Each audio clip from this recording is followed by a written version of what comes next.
Today is all about cash flow. How do you optimize your cash flow in a rising interest rate environment? Let's go!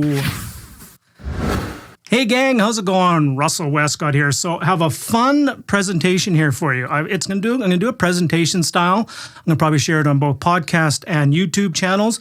This is an important one. This is one that I get questions in, and it's almost like I have the consultations every single day about, okay, Russ, the interest rates are going up. You know, we all know that. So what do we do? How do we optimize our cash flow? That's really the question that people are asking. Interest rates are just, they are what they are, right? Interest rates go up, interest rates go down. I'm going to dive a lot of deep information into that, and here have a lot of information to share with you. But the crux of the matter that you really are wanting to know is, how do you increase your cash flow? How do you increase your cash flow to offset the rising cost of the interest rates? Okay. Now, if this is the first time if you've been here and maybe you're brand new to my channel, my name is Russell Westcott. I help real estate investors start, grow, and scale the real estate investing portfolio of your dreams. All right, gang, let's get after it here. There's a lot of, myths and misconceptions out there. Yeah, there's a tough one to say about what's going on. So what I decided to do for everybody here was to share a presentation, okay? To share a presentation about how do you optimize your cash flow. That really is what we're trying to accomplish here. And what I'm going to do for you here today is I got two promises, two big, bold, grandiose promises for you. I'm going to provide you with strategies to optimize your cash flow in any market condition, but especially in a rising interest rate market condition. And the second promise I have for you is I'm going to provide you with real life solutions to help you navigate forward. That's the most important part is, the interest rates are going up, and they have been going up for a better part of this year. And the most important thing is, but so what? What are you going to do about it? Are you going to run and hide, or are you actually going to do something about it? I'm from the camp of let's do something about it. Let's be proactive, because when interest rates swing back and forth, I want you to be ready to run full speed when interest rate changes again. But the most important thing is your ability to adapt. It's not the resources, it's the resourcefulness that you have at your disposal. Okay, gang? So that's what we're going to dive into today. Those are the two big, lofty promises that I have for you. So first and foremost, what I want everybody to do is maybe we just need to take a big, giant, deep breath as a starting point. All together now, everybody, if you're watching this or listening to this. All right, let's just take a big, giant, deep breath, right? So, it's not the end of the world. Interest rates are going up. Interest rates have gone up, and interest rates will maybe go up again. And then also interest rates will go down. So it's not the end of the world, okay? It truly is about what you're going to do with the conditions, not what the conditions are. And I had an early mentor of mine that once shared this he just said, let's just ask a better question, is what is this market good for? Not, what is the market? What is the interest rates? What is all this? But what is a strategy that works in this market? What is this market good for? Okay, so guys, let's make sure we have a big, giant, deep breath before we jump forward here. But before we do jump in here, what I do is want to just offer a little bit of perspective, okay? So here's some perspective that I've had for the past, 20 years of doing this. Lending, interest rates, it's like a pendulum. Like the video showed on the ticking clock of the hand that goes back and forth. It's always in constant flux. It truly is. Capital ebbs and flows, right? If you understand the lending game, capital is always available, and you just truly need to just adapt and pivot. It truly is. So sometimes capital is as tight as Homer Simpson is in a wetsuit. Oh, hang on, wait for it. Oh, sorry. I have to tell you when you have to laugh at my corny jokes. Right? So, but seriously, sometimes capital is extremely tight, and then sometimes capital flows very, very freely, that all you have to do is, you're sitting there, you go to your mortgage broker, and your mortgage broker goes, okay, here's a mirror, breathe on it. What do you mean?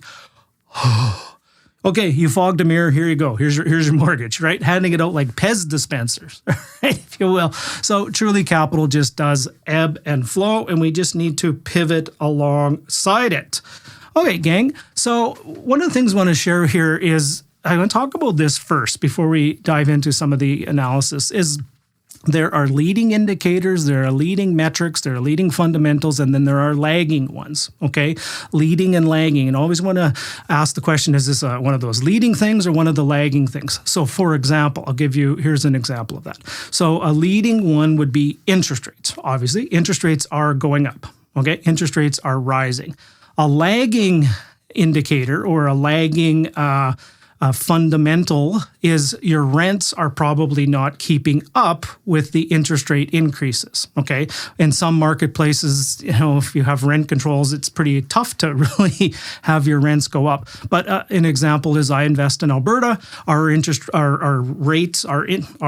rental rates are increasing, but they're not increasing as fast as the interest rates have gone up. However, we have to lock in our rates for a year, but next year I'm going to be taking an interest rate increase again, and that's the lagging of the leading of the interest rate. So I'm going to take a rental increase in a year from now, the lag, from the interest rate that's happening today, which is the lead. So we're going to use that as a little bit of a context and a little bit of a background as we go forward, is talking about leading and lagging fundamentals. All right, so let's dive into this. So before we dive into all the strategies, and I have a lot of strategies to share with you here, ton of them, like an entire plethora. Before we dive into that, I'm going to talk about a few do's and don'ts, okay?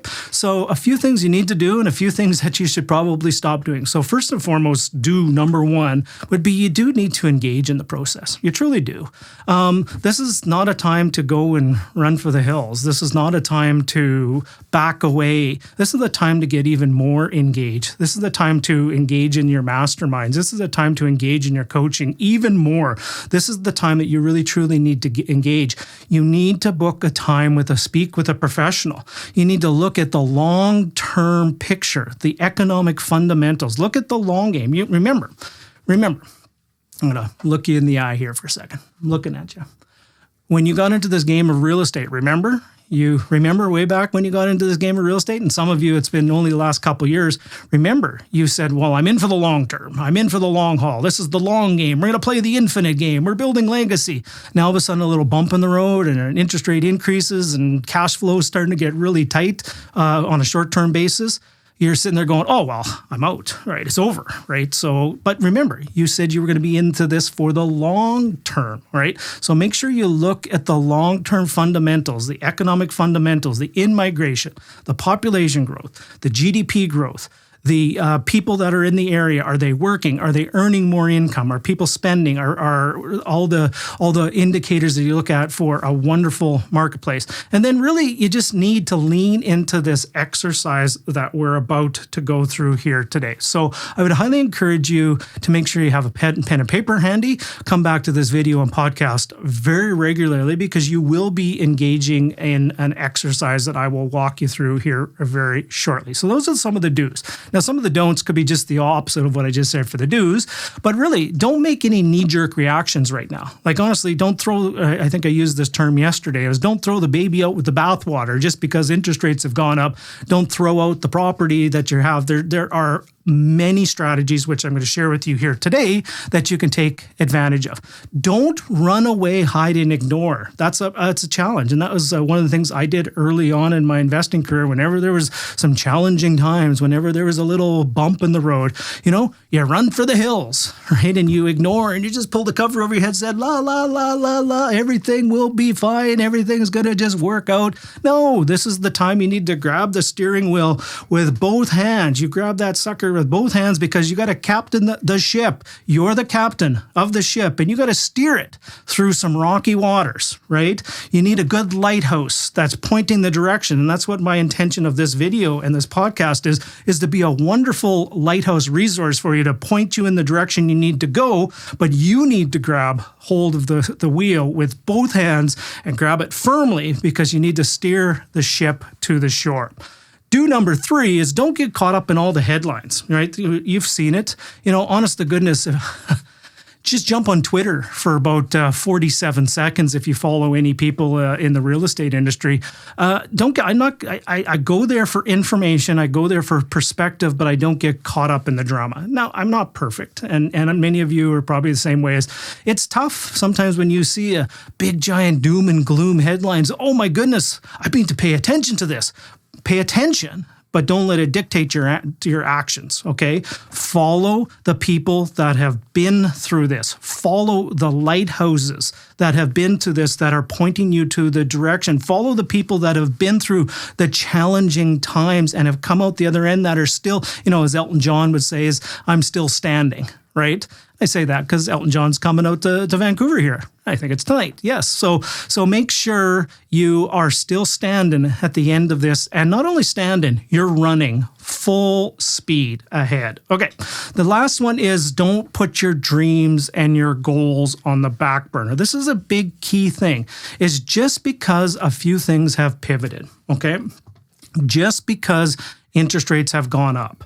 Maybe some of your values on some of your properties have actually gone down. Oh, geez, they're not going up astronomical 30+% per year over year. They actually will take a pause and a break, and they'll actually, maybe in some cases, they're coming down. Don't put your dreams on the back burner, okay? You got into this whole game of real estate for a reason. You got in for a reason. You got in for a reason of maybe financial freedom. You got in a reason to help out family members. You got in for a reason that you can have the freedom to do whatever you want, be there at a moment's notice for a family member or a friend when they need you. When they're in need, you're there, and you're not, you can't tell them, no, I can't be there, but you're there for them. Maybe you're having the birth of a child. You can take the time off to have that birth of your child or grandchild, and then you can just be there with your family 100% as opposed to having to do something else. Okay, so don't put those dreams and goals on the back burner. Actually, this is the time when you need to lean into them even more. Okay, so all of that has happened. All of these things have happened, in the marketplace. It's happened. So more importantly than what has happened or what is happening, if maybe be a better way of putting it, because I'm recording this in live time, in real time as things are happening, is what are you going to do about it? Right? Like, seriously, it's not about the resources, it's about the resourcefulness. I've said that now probably 3 times. Okay, is you need to lean in, you need to engage, and it's more important about what you do with this than what exactly is happening.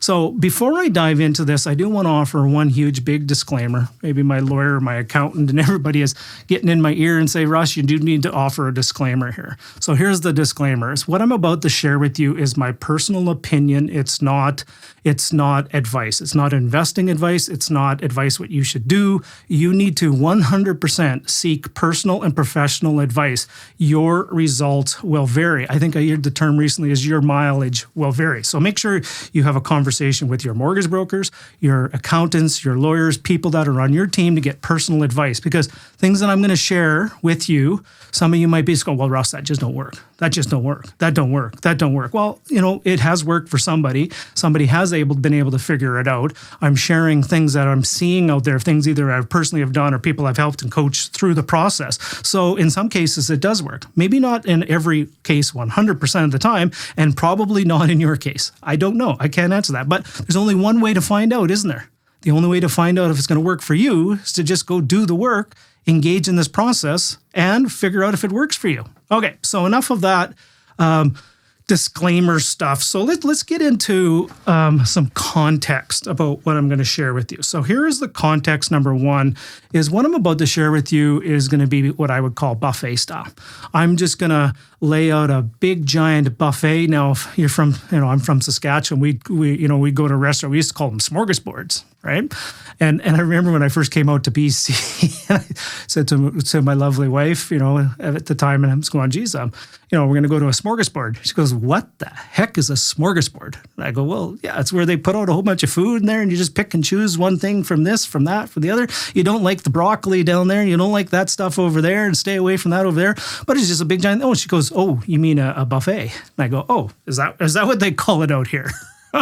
Right. So I'm going to lay this out buffet style. I'm going to lay out a whole bunch of platters for you of things for you to do. Some will apply, some won't, but I implore you or strongly encourage you to engage in the process to figure out what works, what doesn't for you. Okay, so that's the buffet style. Now, here's the mindset I want you to reframe from a little bit is the following, is I want you to think about I can't do something or that won't work to what can I do? What will work for me? So I know Russell shared this strategy of the readvanceable mortgage strategy of taking your mortgage that has a principal and interest, converting it into a readvanceable product, and then paying back the mortgage pay down on a monthly or every 6 months, you pay that back and stuff like that. Think about it as, well, what can I do? Maybe there is something that here in this smorgasbord of ideas for you as well. All right, so that's what we're going to do. Now, for some of you, you may see the background picture here. Is there's pros and cons to everything that I'm about to share with you. Like in life, there's always pros and cons, is there not? There's pros and cons to if you want to be in real estate or stock investing. There's pros and cons to if you want to do this strategy or that strategy. There's pros and cons if you want to refinance. So that's what I'm here for you to do. But the lens that you want to look at through this, mostly, the lenses that you want to look at through this is mostly the time and the experience. Time and expertise. Like some of the strategy I'm going to talk about will take some time, your own personal time. Some of them will take an expertise that you maybe don't have right now, but don't ever shy away from that. I had and there might be some complexity in some of these things as well. And I had once my early mentor, I think it was a lawyer. Yeah, it was a lawyer of mine. He shared with me and we were talking about some structures and stuff like that. And I was just going, I'm so confused. This makes no sense to me. He goes, well, don't be afraid of complexity. Like, embrace it. Lean into it. You may not understand it now, but this will make sense to you down the road. So if something seems complex to you now, lean into it. You just never know what will transpire out of it as well. Okay, so that is the pros and cons. Now, I'm going to share a real quick video clip here for you. Now, if you didn't understand that was, so this clip here that I'm about to share with you, let me just set it up a little bit. So if this is pretty gross, right? Pretty graphic when you see this clip here. For some of you, you know exactly the clip that I'm talking about. If any of you are Monty Python fans, The Meaning of Life, where the one scene where the large fellow walks into the restaurant and he walks in and he goes, sits down and goes, give me everything on the menu twice. He just wants everything on the menu. He just gonna gorge until he explodes, right? And he just sits down and he just starts eating and eating and eating. And then the waiter comes out, John Cleese, towards the end with the dessert. And this is what he comes out with at the end. So I'm gonna just play a short piece of this clip here for you as well. And as he comes out here with this, he's just, oh oui, monsieur, you should have this wafer thin mint. And he just says, oh, come on, just have one more bite. That's what I'm trying to accomplish here in this video for you, is just keep giving you one more strategy. Now, I'm not going to play anymore because maybe I'll have a YouTube strike of things here. He offers him a wafer thin mint. And then what happens here is he eats this and then all of a sudden he just explodes, right? The gentleman who is eating explodes. It's quite gross. Everybody's vomiting and everything. If you know the scene I'm talking about, you probably have a big giant smile on your face because you remember it. You probably had a little moment to yourself of thinking about this. Or if you haven't, it's a wonderful clip. So here's the point I'm trying to get to. I'm going to be offering you a pile of strategies here today in buffet style, in smorgasbord style. I'm going to offer you so many things that your head's going to spin and you're not even going to know where to even start. There will be, I can't even remember, I count, I think there's 20 plus. I probably should count how many there are. There's at least 20 strategies here, implementable strategies for you to do. And all you have to do is just pick one at a time, but I encourage you to lean into all of them. So what I'm going to be is, you're going to feel like at the end is I'm going to be offering you a wafer thin mint. Okay, so let's just dive in here, guys. Let's go forward. Okay, so Russ, you've been teasing us with all this kind of stuff. So what is this 3-step framework that you're about to talk to us? So here we are, is we're going to talk about how do we optimize it. So here's the 3 steps. I'm a big fan of frameworks. I'm a big fan of formulas. I'm a big fan of acronyms. I'm a big fan of making things bite-size. Hang on, bite-size. Oh, wrong button. Making things bite-sized so you can actually digest them and you don't actually explode, right? So here are the 3 steps you want to think about. So we're going to talk about our income. First and foremost, we're going to talk about all income opportunities. We're going to talk about our costs. So think ICE, I-C-E, I is income, C is costs, and E is extend. Okay, so I-C-E. Now, when I first got putting this together, as I'm sitting there going, okay, well, really what you want to do is you want to increase income. So up income, you want to down costs, decrease costs, and you want to extend. So I was originally calling it the up, down, sideways plan. I think I like that just as well, but ice sounds cooler, doesn't it? The Iceman, right? I'm icing this baby, right? So up income, down costs, extend mortgages, up, down, sideways. So that's the plan that we're going to be talking about here as going forward. Okay, so first and foremost, so here's some strategies for you to talk about for increasing your income. So strategy number 1 we're going to talk about is maybe something you want to do is maybe you want to convert some of your properties into short-term rentals. Okay. I was having a wonderful conversation with one of my clients out in the Okanagan, and she was sharing with me, I think I might get the number a little bit off, but I'm going to be pretty general here, pretty close. She generated $35,000 on one of her short-term rentals in the Penticton marketplace, $35,000 in only 5 months. Okay. And she said that would have equaled out to what she probably could have got for an entire year. So she generated her entire year's straight tenant rental in 5 months. So now everything that she's going to be doing from here for the next 7 months of the 12-month cycle she's going to do is gravy to this. So short-term rentals. Or another conversation I was having with a wonderful colleague of mine, I think she has 18 short-term rentals, and she's targeting places in the Fraser Valley of workers that are working on the Trans Mountain Pipeline, and she's doing phenomenally well with them. 9 of them she owns, and 9 of them she arbitrages. Now, I'm not going to get into too many details about that, but maybe I'll ask her to come on my YouTube channel and podcast to share what she does and how well she's doing with her short-term rental business. Like, it's doing phenomenally well.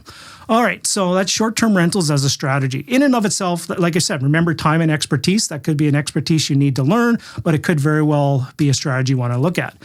Furnished units at the same time. Maybe you don't want to go to short-term. Maybe you want to go furnished, like my good friend Derek Peaver. And if you've listened to my podcast or YouTube channel, you've seen a lot of information. Derek's been on there multiple times of how well he's doing on his furnished units. And I think he's getting like $6,000 plus in some of his furnished units on his on his executive rentals, corporate rentals, relocation, and in-betweeners, as he calls. I'd encourage new construction is a really good thing to take a look at too during this time, because it actually it cuts down some of your cost, which we'll talk about later. But importantly, it's actually a new property does get more rent than a resale property. So new construction properties do very, very well. That's one of my favorite ones as well. And maybe at this time, maybe you need to start pivoting your market. Maybe you need to start looking at a different marketplace. Maybe the market that you're in is you've capped out on your rents, and your 2.5% rental increase next year isn't going to quite cut it for this foreseeable future, aka all you BC investors. Shh, right? So if you're out there and you can't raise your rents to keep up with your costs, maybe you need to start divesting of your marketplace and getting into a different market. So maybe you need to start pivoting your marketplace. All right, so, and then a couple more strategies you want to take a look at here as well. So the next one is maybe you want to consider doing a rent to own. Maybe there's a property that you're thinking about that you do want to sell it. Maybe you approach the tenant that's in there right now and you approach them, maybe they want to buy it. Or maybe you put it on the market as a rent to own property. So you put it on the market as a rent to own, you have somebody come in with a deposit, you have somebody come in with a rent plus also an option to purchase, plus you also can cut your expenses a lot. You potentially don't have to manage it, you potentially don't have the maintenance costs. Now, understand pros and cons to all of this is you are now putting your property up for sale, but it could be a cash flow enhancer while you're waiting to potentially sell a property you want to sell. Maybe you want to look at student rentals. Maybe you just have shied away from student rentals in the past because you were doing really well with your straight rentals and your cash flow was really well and complacency was really good. And, why would I want to do a hassle of student rentals? Maybe just lean in and do some student rentals for the short term. And then the last two things I'm going to mention here, these ones are, they can be a little, what would be the best word? They can be a little confrontational, or they can be a little controversial. Maybe let's talk about this. So what I would encourage you, number one, is to raise your rents. Where you are in your jurisdiction, for example, if you're in Ontario, I think Ontario's next year is 2%, BC's 2.5%, take them, right? So increase your rents as a starting point. $63 is still better than zero. Okay. It all adds up. It all makes a difference. So make sure you do raise your rents. The next thing is, or for example, like I said, pivot market, another jurisdiction. I know I've taken, in some cases, I've taken 10% increases on my rentals because I'm in Alberta and we don't have rent controls out in Alberta with my rentals. And in some cases, anytime a tenant has left, I bumped it up to marketplace and it went up even more. So make sure you're at market and study your market. The next is negotiate with your clients, like negotiate with the tenants. What does that mean? Like it could mean as follows. It could mean cash for keys, which is, fairly controversial, right? You could potentially go to the tenant and sit there and go, look, I would like to buy you out. I would like to offer you some money. And if you sign this form that you're leaving and stuff like that. So that's one way, is negotiate with the tenants. Or one of the things that I've helped some of my clients do of late is I've helped them when they're negotiating is just open a conversation with your tenants. And the conversation could go with something as the following. Is number one is, I'm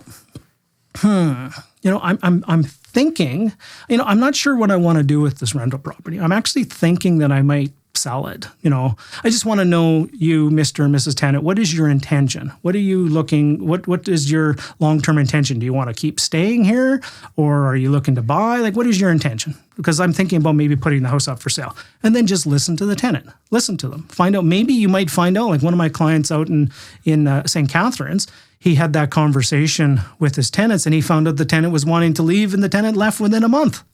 Right. And if he didn't, he just opened up the conversation with them.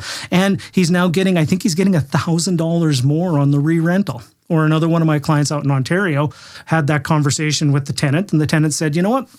I want to stay. I love it here. I want to stay. And then one of my clients said, well, you know what? I'm still thinking about potentially renting. I'm going to have a realtor come through. I'm going to do a walkthrough. We're going to get an assessment. And then a couple months have gone by and they were serious that they were going to sell it. They listed it. The realtor came by and eventually the tenant just said, and they're serious about selling it. They were really serious about selling it. However, they haven't had an offer yet, but the tenant has just kind of said, you know what, we're going to move out. So I think it was 3 months after, three months after the tenant has now moved out. And now my client is still interested in selling. They've priced it appropriately, but if it doesn't sell in the market, they're not going to give it away. So then they're going to re-rent. And I think their next tenant that's coming in will, if they choose to re-rent, they're right in the middle of selling it. If the next tenant comes in, will probably be another $600 more a month. So make sure you check your strategy, raise your rents if you get that opportunity. A couple other things too is these are what I would call rental enhancers that I want you to fully engage here. So rental enhancer number one would be parking. Do you have an opportunity to add some parking? Maybe charge for parking. Maybe you're in an area that has no parking available whatsoever and you can start charging for the parking. One of my clients in Saskatoon, he as a student rental, and he had an opportunity to add, I think it was 3 more parking stalls, 2 or 3. For sure 2, I think it was 3. And he was going to get another $75 to $100 a month. So if that's another almost $300, there's $3,600 more there by just adding in a few more parking spots, okay? Adding a shed. Like one of my clients shared a strategy is what they had was they had a garage and then the tenant was leaving and then a new tenant was moving in. And what they did was they put a shed on there for the tenant to store all their stuff in the shed. And then they rented out the garage separately. Okay. Or, like I said, garage. Maybe there's an opportunity for you to rent out the garage. Now, there's pros and cons. Like I said, always pros and cons to everything, if this works for you or not. So those are just some of the enhancers. So remember the ICE formula: up the income, down the cost, extend amortizations, extend mortgages. So that's the income one. So did you find something in there that you can execute against? Did you find something in there about that you're going to take action? Because remember, it's about the action that you take, which is the most important. So now we're going to talk about the cost, okay? We're going to talk about how do we start reviewing all our statements. Like literally, you're going to start going line by line. You're going to take a deep dive in all your statements. You're going to review it literally line by line. And then as well as hopefully you have something like a forecasting template. Like I have a template that I use that I built off of a really good friend of mine a long time ago that I use, that I will forecast cash flows for it. It's not the exact P&L statement that you get from your accountant at tax time and stuff. It's a forecasting template, and I will do my cash flow analysis on this, where there's some issues, where some red lights, some green lights, some yellow light. So I hope you have your forecasting templates, and I hope you're on top of your numbers. So if you're on top of all these things, here's a couple things that you might want to look at. Is literally go line by line. Ask the question, okay? Like ask some questions, like, at a question that I just had about maybe here's what you say, when cash flow is really, really good, right? And you're doing really well, maybe there's a few things that just kind of you let slide, right? You let slide a bill that comes through and you just say, well, cash flow is good. Maybe you're complacent. But during this time when cash flow is tight, you get really vigilant. You look literally line by line. You start asking those questions. You ask more questions. I had one example just recently about a bill that I received on changing furnace filters. And I just said, I'm not even going to, it was $165 to change furnace filters, which is quite ridiculous. Okay. So I'm going to go back to the property manager. I'm not just going to go berate them, say, look, you suck, oh, you garbage, I'm firing you today. No, let's have a conversation now. Please let me know, am I misreading this? Am I really reading this that it was $165 to change furnace filters? Was there more in that I should see? Was there an entire furnace servicing and duct work and cleaning and all this kind of stuff? Or maybe here's an opportunity for us to have a conversation about changing a procedure. Here's what I'm going to do. I'm going to buy furnace filters for every one of my properties, every one of them, just so the tenant can, because quite honestly, the tenant should be replacing it. But if the issue is they don't have it, let's just buy an inventory of furnace filters, leave 4 in every unit, okay? Or how about when your rental agent is going and filling, and if there's a vacancy, have the rental agent just go check and look at it and just, oh, this one's clean, dirty, boom, boom, fire it in. It'll take 7 minutes. Okay, so let's just talk about the procedure on that, as opposed to getting upset and firing the property manager and scorched earth and fire and brimstone and just being that deep bad landlord. Right? So you're not going to be the heavy on this. You're going to just be a nice guy, right? And you're going to just make sure you have that conversation with your property manager. So ask the questions line by line. Property taxes and insurance. This is one of those ones that sometimes, especially let's talk insurance first. Insurance is one of those ones you should have an insurance review quite often, because new players come in the marketplace, new policies, maybe your deductible should change, all that kind of stuff. So, every year, if not every 2 years, you should be having an insurance audit about what you're doing. Property tax is one of those ones in some cases can yield fruit, in some cases it can. But here's the thing is, take a look at your valuations of your properties. Now, if you're in a marketplace that has perceivedly gone down in value over the past little while since February to now in the marketplace, make note of what your property taxes were and get a comp and a comparable analysis done, from the summer, where it was at. And next year, when your property taxes come out and you get your statement of your assessments of the property values, if they're out of whack, appeal them. Go and appeal them. You just never know. I had one, so quick story time here. I'll keep this one quick because it is a long story. And honestly, I think it was probably 7 years, we appealed every single year. And I'm not going to get into the backstory, but eventually after 7 years, we appealed and we got our property taxes on an apartment building that a group of us owned. We got our property taxes almost cut in half after 7 years of doing it. Okay. So it can bear fruit eventually over some time. Okay. So here's the thing is next one is maintenance, utility, service providers. Tighten down on the maintenance, tighten down, like don't cut out maintenance, just tighten down on the maintenance. Utilities, go back to your utility providers. Are there other options out in the marketplace? Service providers. I had, there was one time when I was with one of my property managers, things were getting really, really tight. And this was in the 07, 08 timeframe. And rents, in my marketplace had dropped. In some cases, they were like 30% drops, like $300. I was getting $1,300 in rent and they went down to like $995 over a short period of time. And that completely sucked all the cash flow out of everything. And I had a conversation with my property manager and I said, look, the water is coming in the boat. I can't bail it out as fast as it's coming in. I want to keep working with you. I really do. I want to keep hiring you as my property manager, but I can't afford it at this moment. And they came back and said, well, Russ, would it help if we were able to give you 6 months of free property management until you can get this? That? And I was just like, I was so grateful. I had a little tear in my eye at the time. And I kept that property manager on for probably another 7 to 10 years after that. Right? Because of just what they did. But I had that conversation with them to find out if there was an opportunity of something of working with their service providers. Okay, so next one here I want to share with you is maybe, sometimes I wouldn't highly recommend this always, but maybe there's an opportunity for you to self-manage.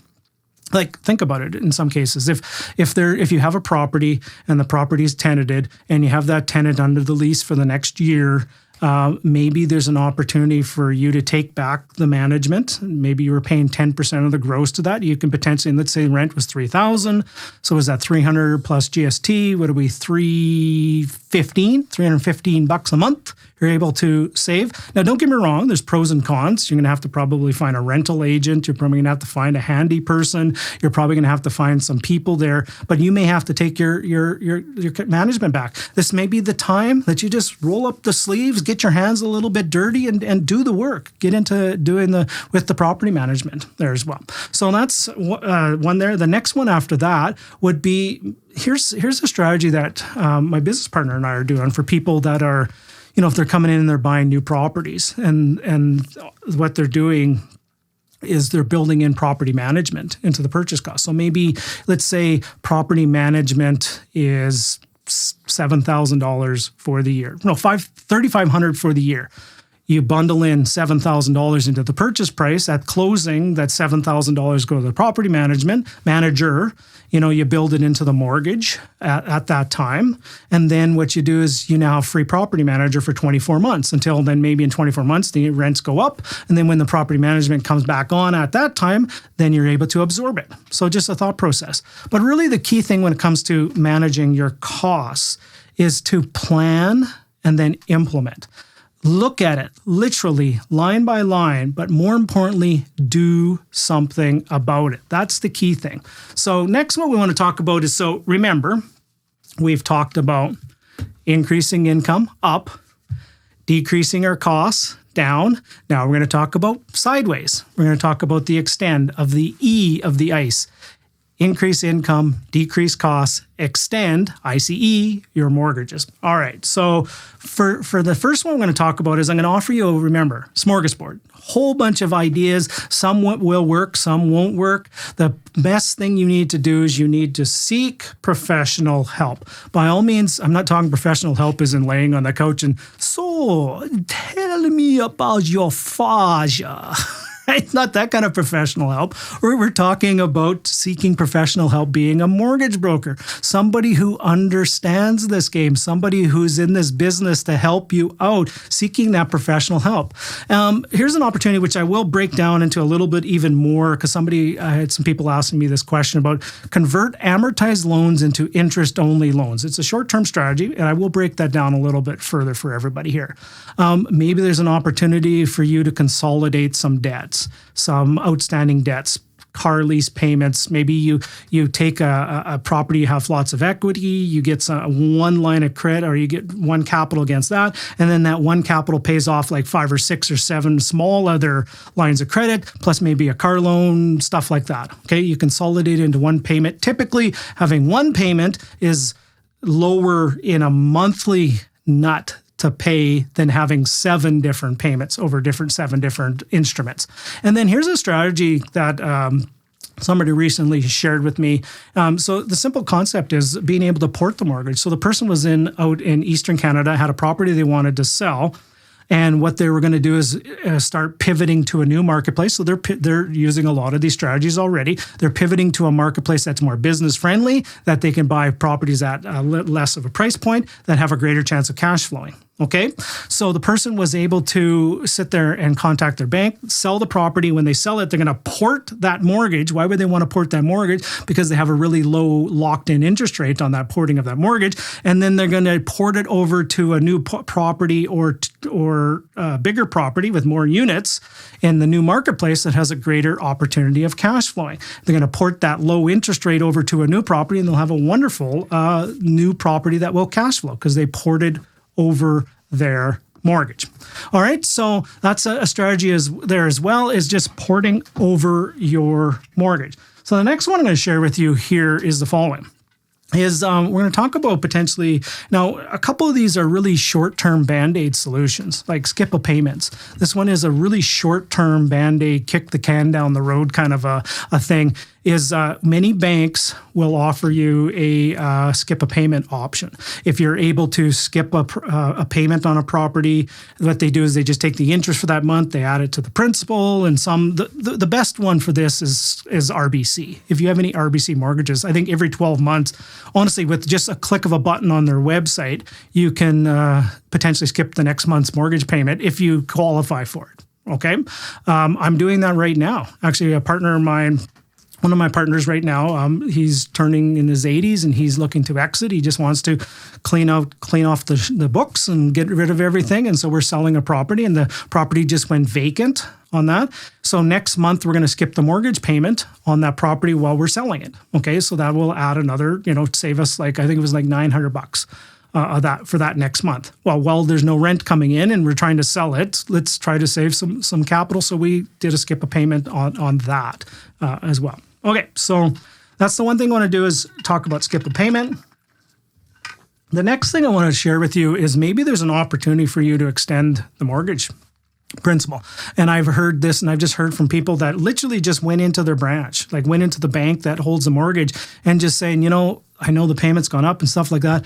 What can you do? Is there a possibility to extend this out to 40 years or 30 years? And I have some math I'm going to share with you here again. Extend it back to original amortization, which is the next one that we're going to talk about here as well. But encourage you not to just lie down and just take it. Like, by all means, go talk with the bank that holds a mortgage and ask them what options they have. I had a conversation with a mortgage broker the other day, and he shared there's lots of lenders out there that will offer 40-year amortizations. Now, don't get upset when the rates are even higher, or maybe you have to pay some fees and stuff like that.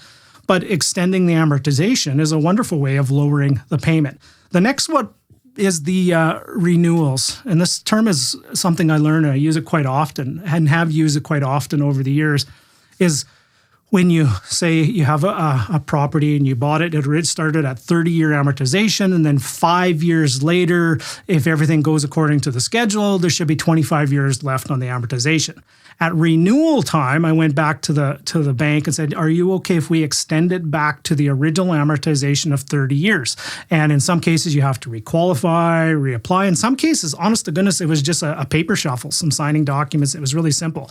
But if you're taking something, so obviously you started at 30, you paid it down for 5 years, the balance is lower. So you're taking a lower balance and then extending it back out to 30 again. Your payments will go down. Okay, now that's what I'm going to share with you here is let me share a little bit of math here with you. So let's have some fun with some mortgage math fun. So in this first slide over here, this is a $400,000 mortgage at a 5% interest. Let's say I'm diligently paying it down, and over the last 5 years, it's been accelerated because a lot of was going to the principal pay down over the last 5 years. And then what you would do is maybe you revert back to the original 30-year amortization. There's a $575 a month difference by taking it and reverting it back to an original 30. That's just one example. Now let's take this example. So let's say the example was that it was 25 years, so it only went down in 5 years in amortization. Right there is what is that? A couple $100, $291 difference between that of just taking it. You've been paying it down for 5 years to 25 years. You revert it back to original amortization of 30 years going there. Now, maybe there's an opportunity you can take that out to 40 years, or maybe there's an opportunity. Maybe you have a multifamily with 5 or so units on the property. Maybe you can apply for the MLI Select program from CMHC, and you can take it out to 50-year amortizations. Okay, so just being engaged in the process, having those conversations with your lenders, which is absolutely critical as part of the process. Now, this next one I'm going to share with you is the readvanceable mortgage strategy. This one was shared to me by our good friend of the YouTube channel, my YouTube channel and podcast, Dalia Barsoom. Now, gang, if you're following along my podcast, Dalia on a weekly basis shares these wonderful mortgage financing tips. Like, they're in and of itself, just like that's 3 to 7 minutes of that mortgage financing tip. That's just gold that we cut into that on the podcast. So I would highly encourage you to make sure you take a look at that. So within that, there's wonderful tips, and one that she just recently shared was on this readvanceable mortgage strategy. Now, I'm going to walk you through it in concept, okay? But this is essentially the simplest way to describe this is how you can take a mortgage that has a principal and interest component to it and turn it into an interest only. And this is something I've been walking through with some of my clients, but Dalia did a wonderful job on my most recent podcast episode of sharing this with everybody. Okay, so what we do here first and foremost is, number one is you may have to convert your mortgage, right? If you don't already have one of these readvanceable mortgage products, for example, like I said, Scotia has a STEP program. RBC has a wonderful program. A lot of banks out there have readvanceable mortgage products. Simplest way to describe it is you have a mortgage, interest, and principal. You also have a line of credit that's attached to it too. So you have a mortgage and you have a line of credit. As you pay down the mortgage, the line of credit balance goes up.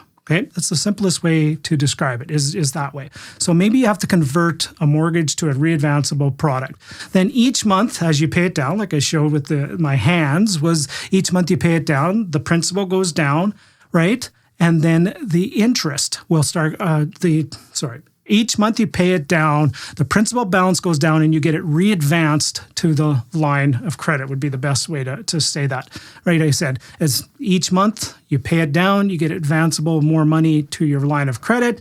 And then what you potentially can do is you can take that accessible capital on your line of credit and convert it into cash in your bank account. Now, understand that this is just a short-term solution. It really is. It's one of those Band-Aid, kick the can down the road a little bit, but it can definitely help. So think about this for a second. So every month, the mortgage gets paid down, okay? Every month, the line of credit balance goes up of available capital. So potentially what you could do is, let's say every month or maybe every 6 months, you take that, and let's use real life numbers. Let's use numbers. So let's say your mortgage payment was, just simple numbers, $2,000 a month. $1,000 went to interest, $1,000 went to principal reduction. Okay. Every month, in theory, you should be getting another additional available capital in your line of credit of $1,000 a month. Okay, so let's say after 6 months, you have $6,000 available. You take that $6,000 from the line of credit, dump it into cash in the bank. So you now have the next 6 months of cash requirements.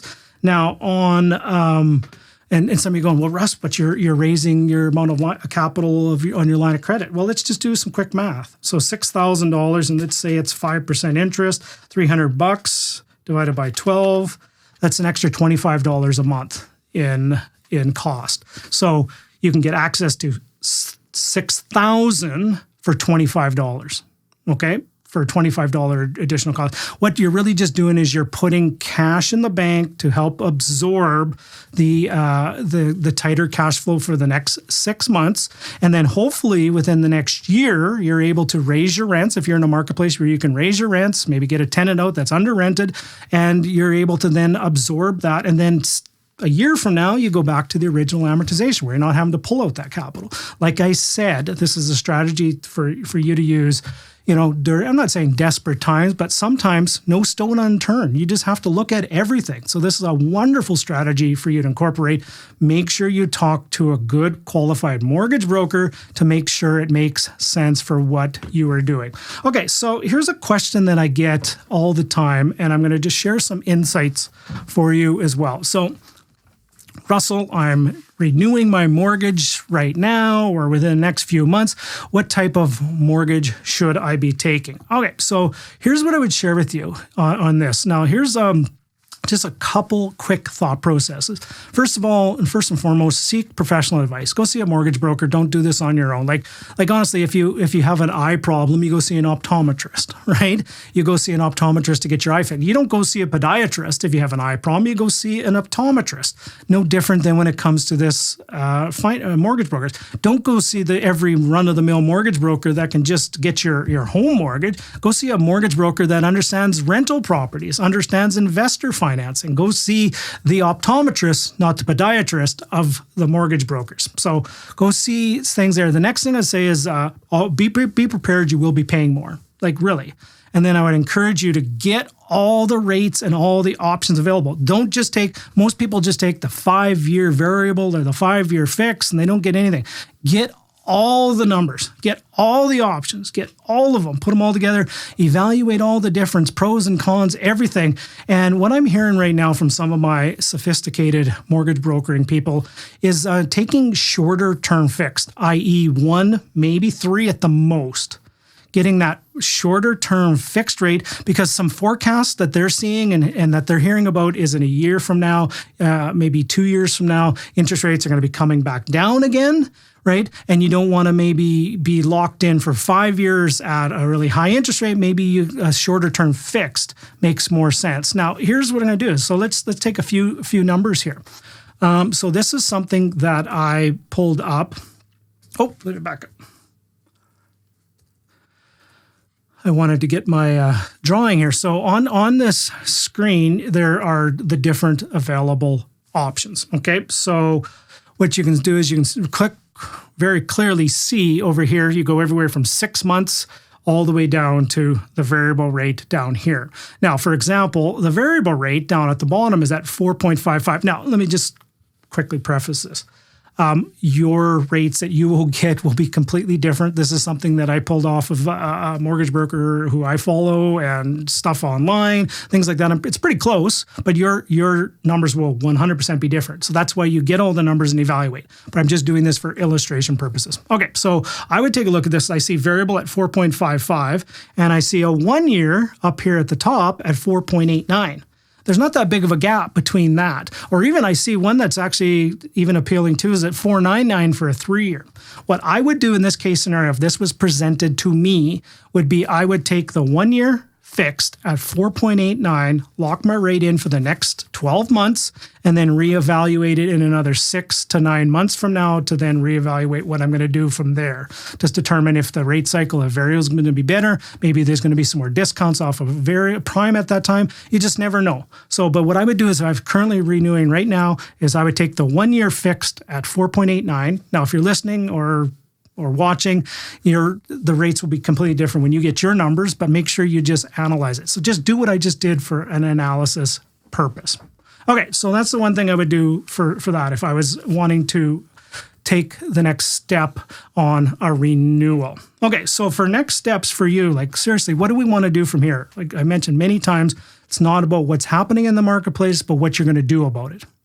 So here's a few simple next steps for each of you to take. Is number one is be vigilant. Really be vigilant right now. Be engaged. This is not the time to bury your head in the sand. This is the time to turn over every stone. This is the time to look at everything. There are opportunities out there. There are amazing buying opportunities. There's amazing cash flow optimization opportunities. There's amazing opportunity to cutting your costs and fixing a lot of things that have just been broken. Maybe things have been complacent for a little bit too long. And what you're just going to do is you're just going to start doing the work. You formulate a plan and then you just get out there and you start executing it against it. And most important, I think I've said this about 7 times during this presentation, is make sure you seek guidance of experts, of people who have been through this before you. Make sure you seek those guidance of people that have been there through thick or thin. Okay.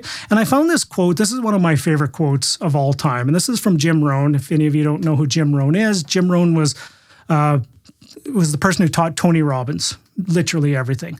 Jim Rohn has this wonderful quote is, don't wish it was easier, wish you were better. Don't wish for less problems, wish for more skills. Don't wish for less challenge, wish for more wisdom. So that's one of the key things I want to share with each and every one of you is make sure that you are leaning in.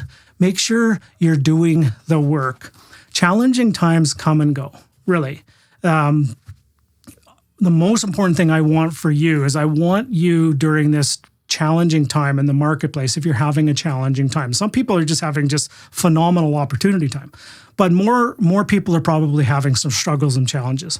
This is an opportunity for you to clean up. This is an opportunity for you to get better. This is an opportunity for you to get stronger. This is an opportunity for you to hit the ground running faster at a more of a velocity than you've ever hit before. And when market conditions change, you're ready for the next growth cycle and you're just going to take off. You didn't bury your head in the sand. You didn't crawl up in a fetal position and sucking your thumb and, oh, woe is me, oh, poor me, the market's turned and everything like that. You actually got better. You built your skills. You made something of this and you hit the ground running faster. And then when the market conditions start getting more favorable for you, you're stronger, you're faster. You can take advantage of the next market swing.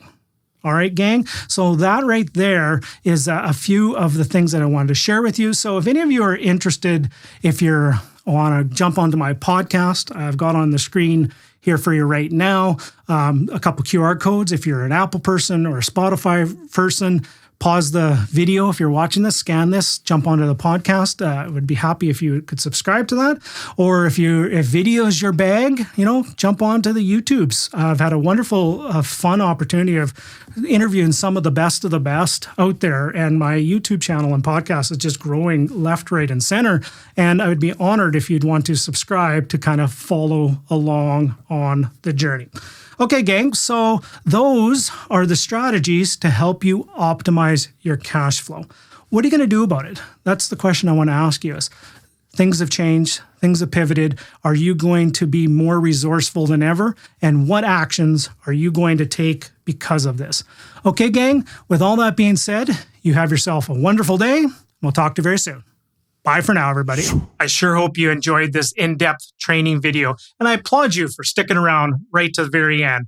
I believe in people that show up, put in the work, put in the time, and effort should be rewarded. If you're interested in taking the next step, if you're interested in going deeper and mastering what you just learned about in this training video, I encourage you to check out the Raising Capital Academy. So if you have found that you've received some value from the YouTube channel, or maybe you've listened to a podcast, you're only scratching the surface. That truly is just 1/10 of 1% of all the content and materials that have been created that are waiting for you on the other side. So I encourage you to check out the Raising Capital Academy.